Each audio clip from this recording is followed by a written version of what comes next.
Ako po si Yolanda Columna, 57 anyos, nakatira sa Block 29, Lot 27, Phase 1, Paliparan, Dasmariñas.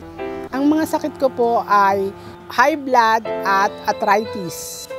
Ang sabi po ng doktor ay lagi kong bilhin yung aking gamot dahil ito ang maintenance ko na naiinumin araw-araw. Napakahirap na magkaroon ng isang high blood dahil hindi ako makabangon, dahil ako'y nahihilo, ako'y nagsusuka, at sa arthritis ko naman ay nahihirapan akong lumakad.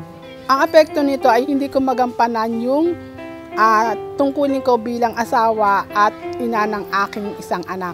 Sa sakit kong high blood, napakahirap dahil pili ang aking mga kinakain.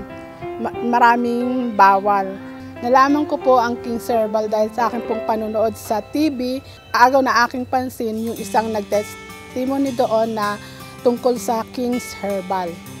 At kaya ako ay nainganyo na bumili ng King's Herbal. Sa tuloy-tuloy na pag-inom ko ng King's Herbal, na ginawa ko ng vitamins, nagpasuri ako sa doktor at sinabi na bumaba na yung aking BP na 120/80.